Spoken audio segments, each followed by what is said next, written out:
ओम सर्वमंगलमांगल्ये शिवे सर्वार्थसाधिके शरण्ये त्र्यंबके गौरी नारायणी नमस्तुते नारायणी नमस्तुते.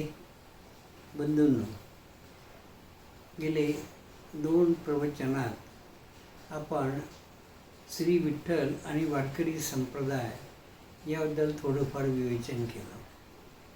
तसा हा विषय अतिशय व्यापक आहे, अतिशय मोठा आहे आणि केवळ कालतत्व हा एक निकष जर मानला तर याचा इतिहास हा अतिशय प्राचीन काळापासून आजपर्यंत आहे.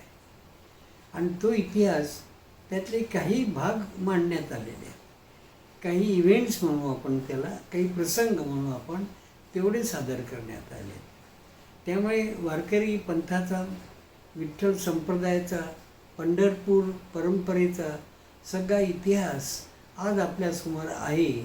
असला तरी तो नीटपणाने सादर करण्यात आला नाही आणि या हेतूने आम्ही त्या दिशेने जातो आहे. आम्ही सांगत असताना आम्ही परिपूर्ण आहोत असा आमचा मुळीच दावा नाही. आमच्या काही मर्यादा असतील, आमच्या काही त्रुटी असतील, आमच्या काही उणीव असेल, त्याच्याबद्दल आम्ही सावध आहोत. परंतु जे प्रसंग किंवा ज्या घटना किंवा जो भाग आजपर्यंत लोकांच्या समोर आलाच नाही किंवा लोकांना माहीत झाला नाही, त्याविषयी माहिती सांगण्याचा हा प्रयत्न आहे. किंवा असे काही आहेत की अतिपरिचयामुळे आपल्याला त्या भागाचं, त्या प्रसंगाचं, त्या घटनेचं आपल्याला महत्त्व कळत नाही. म्हणून हा वारकरी पंथाचा इतिहास केवळ इतर राजकीय इतिहासाप्रमाणे नाही, तर हा धर्मपरंपरेचा, हा संस्कृतीचा, हा मानवी जीवनाचा, हा मानवी मूल्याचा इतिहास आहे. आणि याचा अधिष्ठाता भगवान श्री विठ्ठल आहे. आणि म्हणून स्कंद पुराणाने आणि पद्मपुराण हे 2 पुराण असे आहेत. या की स्कंद पुराण हा शिव आणि स्कंद यांच्या संवादपर आहे आणि महाभारत इतका प्रचंड ग्रंथ आहे. 81,000 श्लोकाचा तो ग्रंथ आहे. आणि त्याच्या खालोखाल पद्मपुराण आहे. त्याच्यामध्ये सुद्धा 60,000 श्लोक आहेत आणि त्याचे 5 खंड आहेत. स्कंद पुराणाचे 7 खंड आहेत. तर अशा या दोन्ही पुराणांनी उत्तरखंड म्हणून एक नवीन भाग कल्पिला आणि त्याच्यामध्ये पांडुरंग महात्म्य त्यांनी सांगितलं. हा ग्रंथ त्रुटी स्वरूपात, अर्धवट स्वरूपात, काही हस्तलिखित पोथी शाळेतून उपलब्ध आहे. परंतु याची परिपूर्ण अशी प्रत आजपर्यंत उपसत नाही. हे दोन्ही ग्रंथ संस्कृत भाषेत आहेत, हे त्याचं परम वैशिष्ट्य आहे. आणि सुदैवाने आपल्याला पंढरपूरचे जे अनिल बडवे आहेत त्यांच्यावरून मला या दोन्ही ग्रंथाच्या, पांडुरंग महात्म्याच्या, म्हणजे पुराणातील पांडुरंग महात्म्य आणि स्कंद पुराणातील पांडुरंग महात्म्य याच्या पूर्ण प्रती मिळाल्या. आणि त्याच्यामुळे आता आपल्याला पंढरपूरचा इतिहास आपल्याला फार नीट पद्धतीने सांगता येतो. त्यातला पहिलाच त्यांचा सिद्धांत आहे या दोन्ही ग्रंथाचा, पांडुरंग महात्म्याचा, की पंढरपूर म्हणजे काय तर तीर्थ, क्षेत्र आणि देवता. इतर अनेक क्षेत्र आहेत, अनेक तीर्थ आहेत, त्यांची नावं त्यांनी दिलेली आहेत. पण तो दुय्यम भाग आहे. कोणाशी तुलना करणं हा त्यांचा हेतू नाही. त्यांच्यापेक्षा आम्ही श्रेष्ठ आहोत, त्यांच्यापेक्षा आम्ही अधिक चांगलो आहे, हाही त्यांचा हेतू नाही. त्यांना सांगायचा आहे पंढरपूरचा इतिहास. तर तो कसा सांगायचा तर त्यांनी सांगितलं आम्ही 3 पद्धतीने सांगणार आहोत. तीर्थरूपाने सांगणार आम्ही, त्याच्यानंतर क्षेत्ररूपाने आम्ही सांगणार आणि देवता रूपाने सांगणार. तर तीर्थ काय आहे? तीर्थ ही भीमरथी आहे. तीर्थ हे भीमा नदी आहे. तीर्थ या क्षेत्राचा जो आम्ही इतिहास सांगतो तर ते भीमा नदी हे तीर्थ आहे.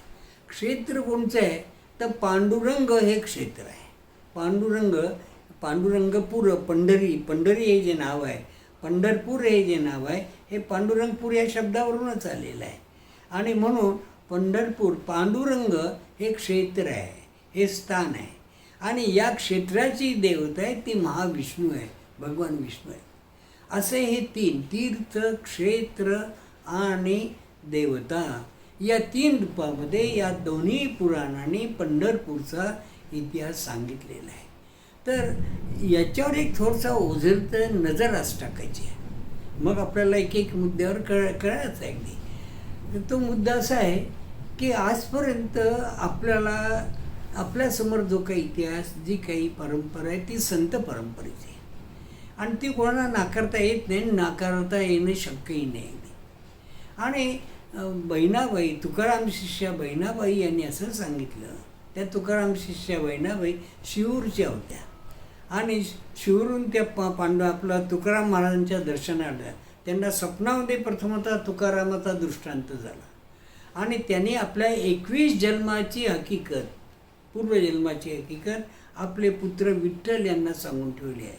ही एक अद्भुत आणि अलौकिक घटना मराठी साहित्यामधली आहे किंवा धर्मसंप्रदायामधली आहे की एखादी साधक, एखादी ती स्त्री साधक, भक्त साधक आपले मागचे 21 जन्म कोणचे आहेत त्याचा ती इतिहास सांगते आणि त्याच्यामध्ये सुसंगती आहे, त्याच्यामध्ये परंपरा आहे.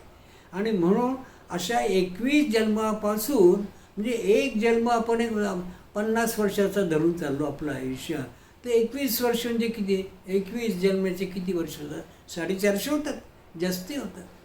तर त्या 21 जन्मापासून जर आपला ते इतिहास सांगते आहे तर कमीत कमी 450-500 वर्षापूर्वी तर तिची घटना तिने पाहिलं होतं. ही तर तुकाराम काढली आणि त्याच्या अगोदर म्हणजे कालाचं बंधन घेऊन सगळ्या गोष्टी सांगण्याची जी आजची प्रथा आहे ती प्रथा वाङ्मयीन इतिहासामध्ये, राजकीय इतिहासापुरती बरोबर आहे, परंतु त्या प्रथेचा धर्म इतिहासामध्ये त्याला मर्यादा आहेत, त्याच्या काही त्रुटी आहेत, परिपूर्णता येत नाही.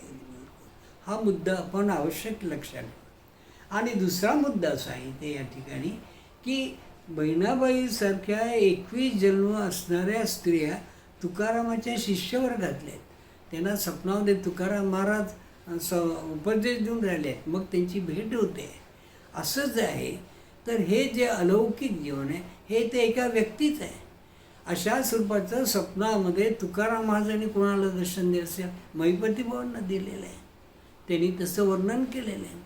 नंतर ज्ञानदेव महाराज एकनाथांच्या स्वप्नामध्ये आलेले आहेत आणि त्यांनी सांगितलेलं आहे की माझ्या गळ्याला मुळी लागलेली आहे ती तू सोडून.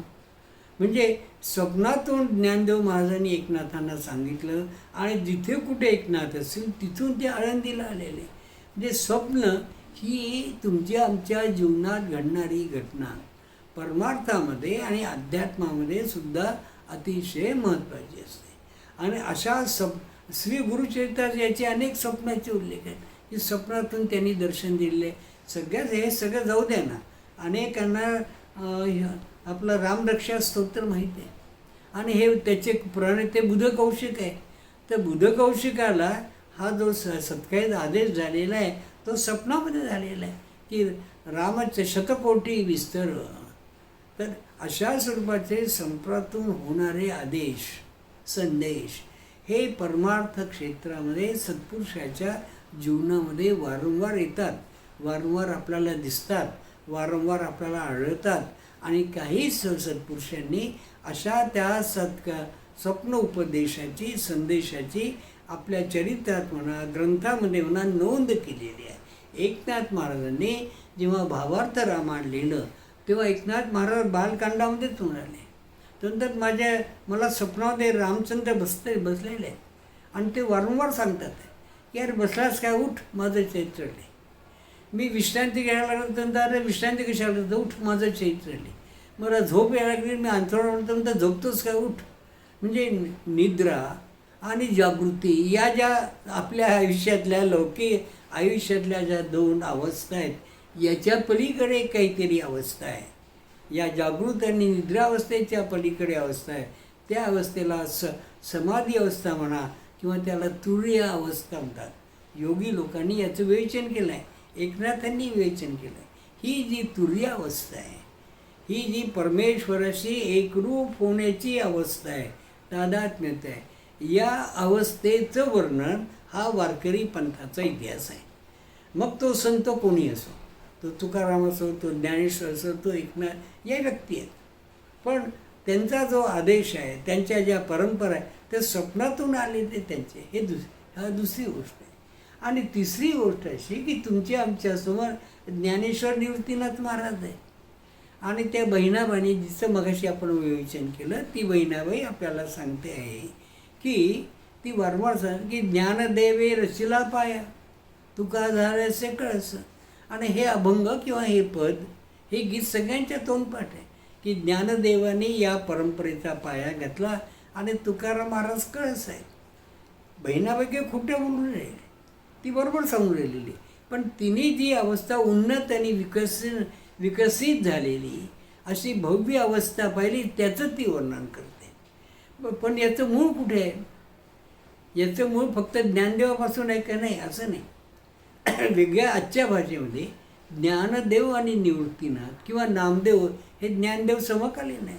तर ज्ञानदेव आणि नामदेव पूर्व काळामध्ये वारकरी पंथ होता काय, आणि असल्यास त्याचं स्वरूप काय, त्याच्यामध्ये कोण सत्पुरुष झाले, कोणकोणच्या घटना झाल्या, हे पाहणं आपलं दायित्व आहे. हे आपलं पाहणं एक प्रदान करतं आहे आणि त्या दिशेनेच आपण हे करतो आहे. आणि म्हणून आपण असं पाहतोय की ज्ञानदेव पूर्व काळामध्ये वारकरी पंथाच्या कोणकोणच्या घटना आहेत, कोणकोणची अवस्था आहे, ही जी अवस्था आहे याचा बोध आणि याची माहिती आपल्याला कुठून येईल? तर ती पुराण वाङ्मयातून होते, ती शिलालेखामधून होते. ते शिलालेख म्हणजे राजवंशाचे कोरलेले शिलालेख, त्याच्यामध्ये त्यांना भेटलेले संत, त्यांनी केलेले उल्लेख, ते तपासले तर आपल्याला ज्ञानदेव पूर्व काळातली बरीचशी माहिती मिळू शकते. आणि दुसरा घटक आहे याच्यामधला संत परंपरा, पुराण वाङ्मय. तर पुराण वाङ्मयाने जे सांगितलेलं आहे ते आपल्याला दिसते. म्हणून पांडुरंग महात्म्यकार काय म्हणाले की तीर्थ, क्षेत्र आणि देवता. आम्ही पंढरपूरची माहिती सांगतो, तो एकट्याची माहिती नाही, हे तिन्ही घटक आमच्यासमोर आहे. आणि याच्यातला तीर्थ जो आहे ही भीमरथी नदी तीर्थ आहे. ही भीमरथी किती प्राचीन आहे. आजही तुम्ही पंढरपूरला कधी गेलात, तिथे पांडुरंगाचं जसं मंदिर आहे तसं भीमा पुंडलिकाची समाधी आहे. आणि त्या समाधीच्या शेजारी लोहदंड नावाचं तीर्थक्षेत्र आहे. ते तीर्थ आहे म्हणजे बरोबर तिथे काही पाण्याचा प्रवाह येतो, पण पाण्याच्या प्रवाहातलं ते तीर्थ आहे. जसं गुरुचरित्रामध्ये श्री नरसिंहजी गुरु महाराजांनी सांगितलं की गाणगापूरलाही 8 तीर्थ आहे.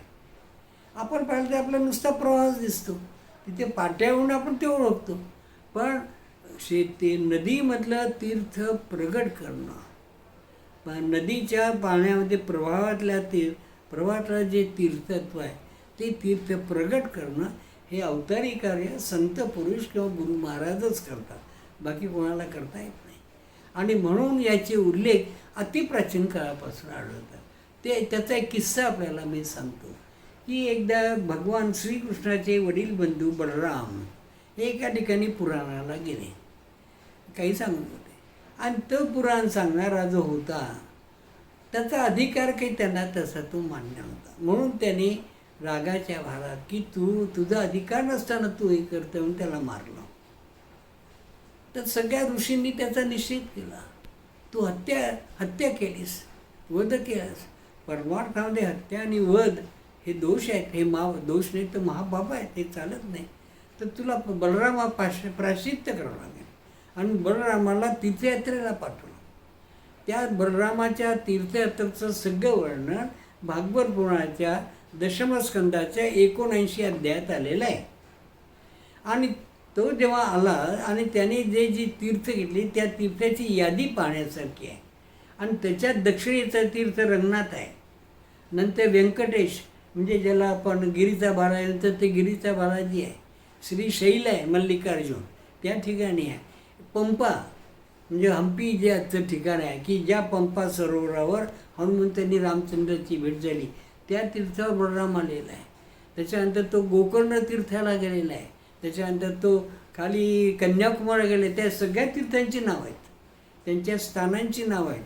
आणि पुढे मग तो काय म्हणतोय की तापी, त्याच्यानंतर आम्ही काय तुंगभद्रा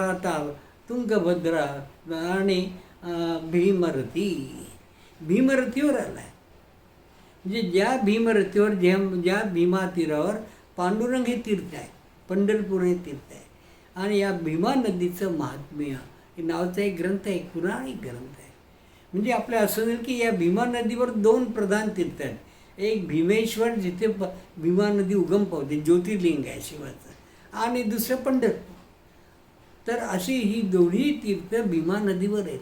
तर या भीमा नदी तीर्थाचं स्नान करायला म्हणजे आता आपल्याला लक्षात येईल. आणि मग त्याचा पुढे जो जो आपण इतिहास पाहावा तो इतिहास आपल्याला भीमरथीबद्दल माहिती होतं की ही नदी केवढी प्रचंड आहे. गुरुचरित्रामध्ये सुद्धा भीमरथीचा उल्लेख आलेला आहे.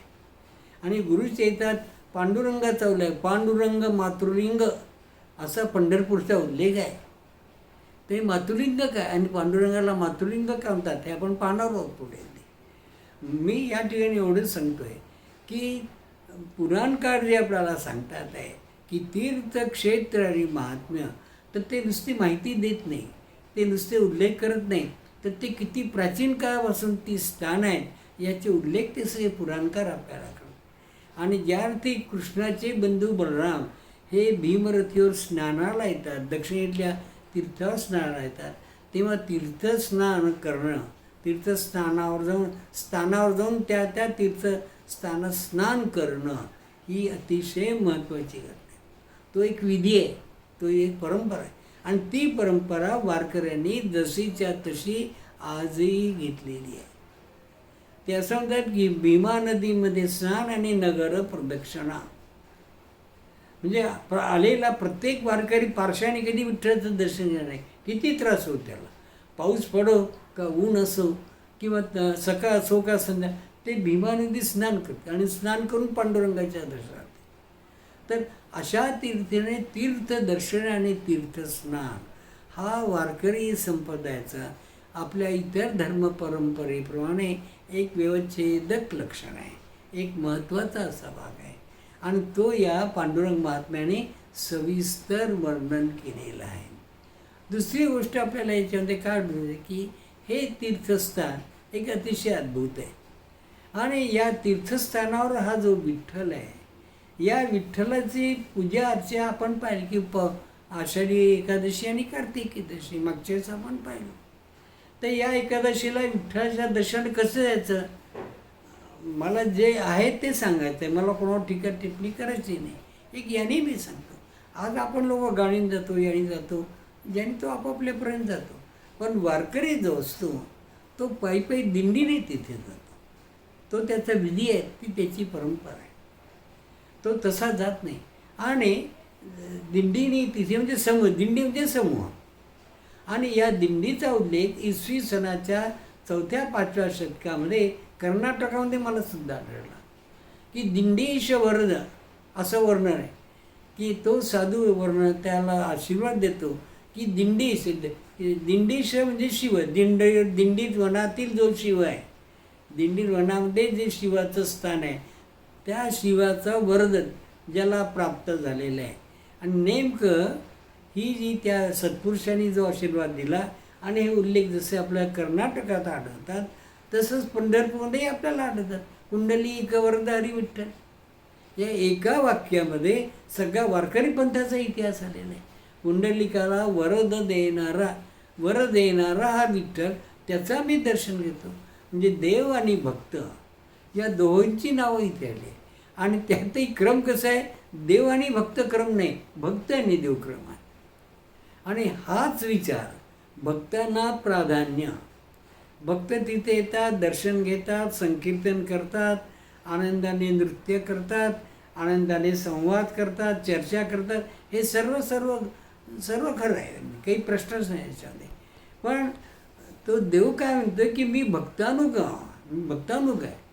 ज्ञानदेव पूर्वी काळातील जो शके 1195चा शिलालेख आहे, त्या शिलालेखामध्ये भक्तानुगम श्री विठ्ठलम, भक्तांच्या मागोमाग जाणारा श्री विठ्ठल असं वर्णन आलेलं आहे. म्हणजे देवाला भक्त इतके प्रिय आहेत की जिथे भक्त आहे तिथे विठ्ठल आहे.